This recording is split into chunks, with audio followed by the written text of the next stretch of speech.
Olá, tudo bem com você? Aqui é o professor Wesley. Essa é a aula introdutória do módulo de Fisiologia Digestiva e nesta videoaula discutiremos em linhas gerais a organização anatômica do sistema digestório, enfatizando em algumas características bastante peculiares e importantes da fisiologia digestiva como um todo, beleza? Então, neste módulo em específico, os nossos objetivos são, primeiro, reconhecer a estrutura e a organização da parede gastrointestinal, partindo da parte de reconhecer anatomicamente e funcionalmente como que se organiza essa parede, a gente vai compreender as características da musculatura lisa e as etapas envolvidas na sua contração e relaxamento, partindo aí da compreensão acerca da motilidade nos segmentos do trato gastrointestinal, identificando posteriormente a composição e a função das secreções presentes no trato gastrointestinal.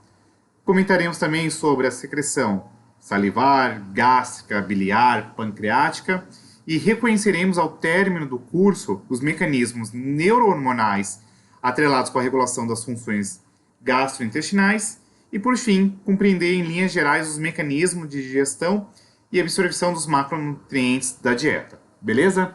Então, este módulo ele se estruturará nestes conceitos macroscópicos e o nosso objetivo é esmiuçar cada um desses tópicos e detalhá-los aí para trazer aquilo que é essencial para você, estudante da área da saúde, beleza? Então vamos lá? Bem, quando a gente fala de fisiologia gastrointestinal, eu acho extremamente importante que vocês se atenham que existe um aparato de vários aspectos muito importantes acerca da fisiologia gastrointestinal. Primeiro porque a digestão é um processo extremamente importante no sentido de absorver nutrientes, trazer aí combustível para as células desempenharem as suas funções.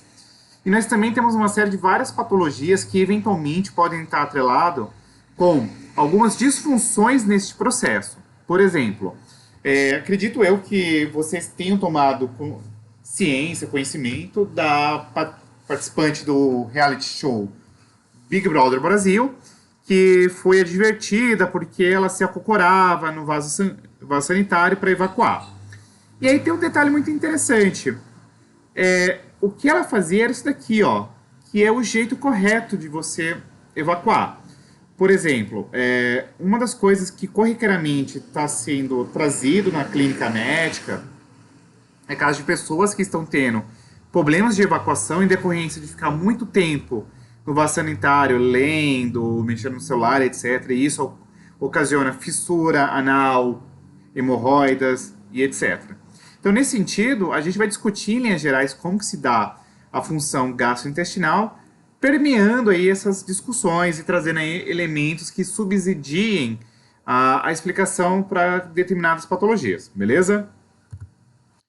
Então, vamos lá. Em linhas gerais, quando a gente fala da função do sistema gastrointestinal, eu acho extremamente importante que a gente se atenha que existe aqui glândulas e associado a essas glândulas nós temos aqui órgãos, beleza?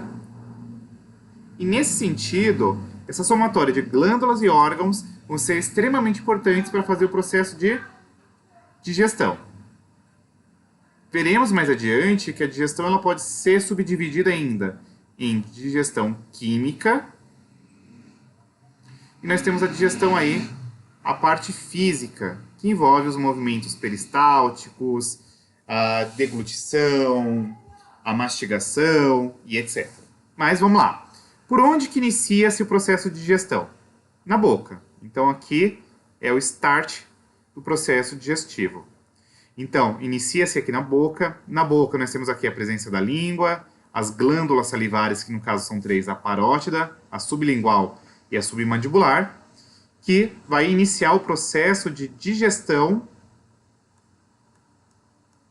tanto química, envolvida aqui com a amilase salivar, beleza? A gente vai discutir mais adiante como que se dá o processo mediado pela amilase salivar. Logo em seguida, aqui nós formaremos o que nós denominamos como bolo alimentar, que é basicamente o alimento triturado, rasgado, e ele vai estar embebido na saliva. Vai passar ao longo do esôfago até chegar no estômago. Aqui no estômago, nós teremos também a digestão química, e essa digestão química ela vai ser basicamente atrelada com uma enzima chamada de pepsina. Nós teremos aqui a ação do ácido clorídrico, os movimentos de retropunção e etc. Logo em seguida, o alimento que chegou aqui no intestino, teve ação da pepsina, do ácido clorídrico, ele passa a ser chamado agora de quimo. Beleza? Esse quimo, ele é direcionado agora para o intestino delgado, que é composto por 3 porções, do duodeno, jejúnio e o ilho, na qual também nós teremos aqui digestão química, e essa digestão química ela está diretamente atrelada com o suco entérico, ou seja, enzimas produzidas pelo próprio intestino delgado, e nós teremos aqui o suco pancreático, que é enzimas que são produzidas lá pelo pâncreas, tá? Além disso, um outro detalhe é que também nós teremos a ação de um elemento produzido pelo fígado, que é uma glândula anexa, que é justamente a bile, que é uma substância que emulsifica gorduras, beleza? E aí, o quimo que chegou até o intestino delgado, agora ele passará a ser chamado de quilo. O quilo, ele vai ser direcionado agora para outra porção que é o intestino grosso. Tem aqui o colo transverso ascendente, transverso descendente. Nós temos aqui, colo ascendente, transverso, descendente, seco, o colo sigmoide, reto. E, por fim, aqui o canal anal, culminando aqui no ânus, que é por onde sai aquilo que não foi aproveitado durante esse processo, beleza? Então, esse aqui é um overview que a gente vai destrinchar com mais detalhes nas próximas aulas. Então, essencialmente, quando a gente pensa nas funções atreladas ao sistema gastrointestinal, a ideia é que o alimento passe ao longo de um longo tubo, que nós denominamos aqui como tubo gastrointestinal, no qual acontece o processo de digestão, que nada mais é do que o processamento destes alimentos, permitindo com que haja a conversão de macromoléculas, isto é, nós falaremos aqui sobre carboidratos, lipídios,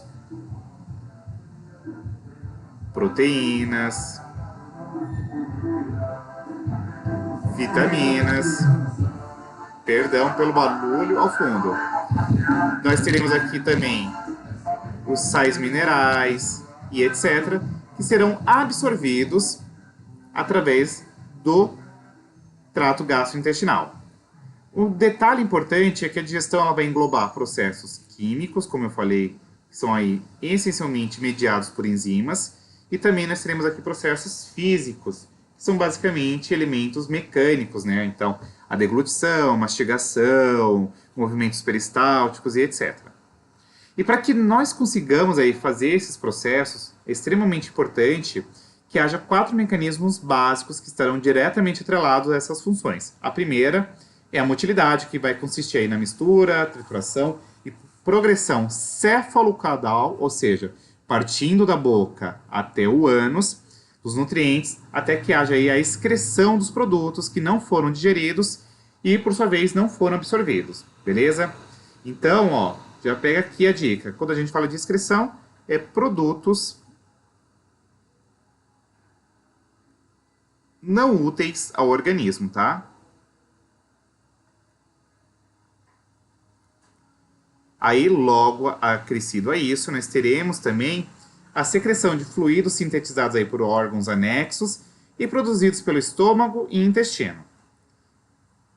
Uma vez que houve essa secreção desses fluidos, nós teremos a digestão, que é basicamente através de um processo aqui denominado como hidrólise enzimática. E aí, só por desencargo de consciência, vamos lá, hidrólise enzimática. Então, é basicamente as enzimas atuando graças à presença de água que propicia a ação enzimática para que haja a lise, que nada mais é do que a quebra, beleza? E aí, a hidrólise enzimática é basicamente você pegar a macromolécula e convertê-la em monômeros que conseguirão aí ser absorvíveis pela parede do trato gastrointestinal. E a absorção é justamente os mecanismos pelos quais a gente vai transportar esses nutrientes hidrolisados, águas, eletrólitos, vitaminas, através do epitélio intestinal. Então tem essa figurinha aqui que eu acho que é bastante interessante. Ó. Você tem um lume aqui do trato gastrointestinal, tem um alimento, ele é digerido, ele vai formar aqui os monômeros, esses monômeros por sua vez são absorvidos, e você tem uma motilidade ao longo desse trato. Por sua vez, ao longo desse trato, também nós teremos aqui a liberação de secreções enzimáticas, secreções que possam ajudar a digestão, como por exemplo a bile, e por sua vez a absorção, que é você pegar esses monômeros e levá-los lá para a corrente sanguínea para serem direcionados para todas as células do organismo, tá bom? Então vamos lá. É importante a gente ainda dar uma olhadinha do ponto de vista histológico a estrutura da parede gastrointestinal. Então, como que ela é formada? Ó? Então, aqui a gente tem diferentes porções do trato gastrointestinal. Então, tem aqui, ó, esôfago, estômago, duodeno, jejuno, íleo, colo. E aí, ó, se vocês derem uma olhada aqui, ó, no duodeno, jejuno e íleo, que fazem parte do intestino delgado, vocês já podem observar, por exemplo, que há uma grande presença de microvelocidades que aumenta a superfície de contato. Se aumenta a superfície de contato, isso acaba propiciando, por exemplo, uma maior absorção de nutrientes, tá? Você tem aqui, ó, a mucosa, submucosa, muscular da mucosa e etc. Então, qual que é a sacada? Quando a gente fala da parede do trato gastrointestinal, ela vai ser constituída aí por várias camadas, tá bom? Incluindo mucosa, submucosa, a porção muscular e os plexos nervosos. A camada muscular da mucosa é uma pequena fileira aqui que está associado com contração, então vai modificar o padrão de dobras na região da mucosa e da submucosa, o que vai diretamente associar-se com a absorção dos nutrientes. E as camadas musculares são as mais desenvolvidas, tá bom? E elas são circulares e longitudinais, que vão estar associadas aí com as funções motoras do trato gastrointestinal. Então, isso aqui é só a estrutura básica do trato gastrointestinal. Então, você tem aqui toda a formação dos plexos intrínsecos, glândulas da submucosa e por aí vai, tá?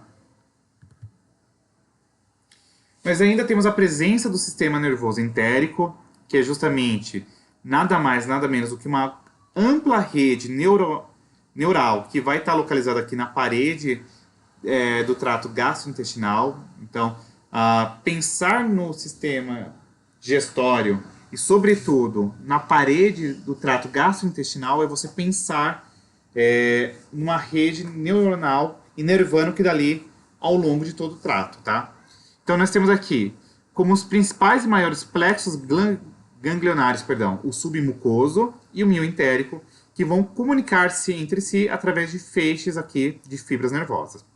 Além disso, o sistema nervoso entérico ele é autônomo e ele é capaz de regular todas as funções, tanto secretoras quanto endócrinas. Beleza? Mesmo que haja ausência de comando neural extrínseco, beleza? Então, nós temos aqui ainda o sistema nervoso autônomo, que ele consegue fazer a regulação neuronal extrínseca do sistema nervoso entérico. Então, você tem aqui, ó, sistema nervoso autônomo simpático e o parasimpático, tá?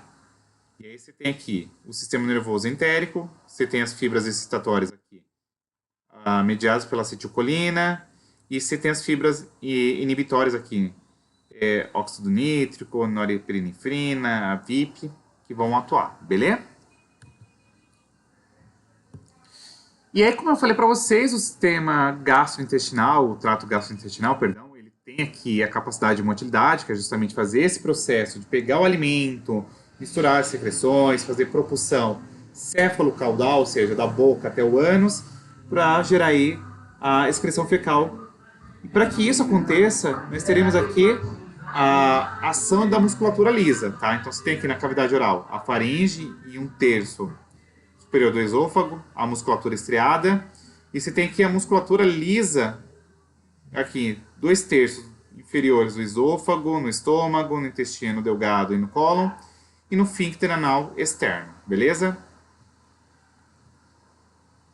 E aí você tem toda uma organização de diversas fibras musculares, inclusive que nós já discutimos aqui em outros momentos do nosso curso, beleza? Então aqui só para vocês observarem que há toda uma organização.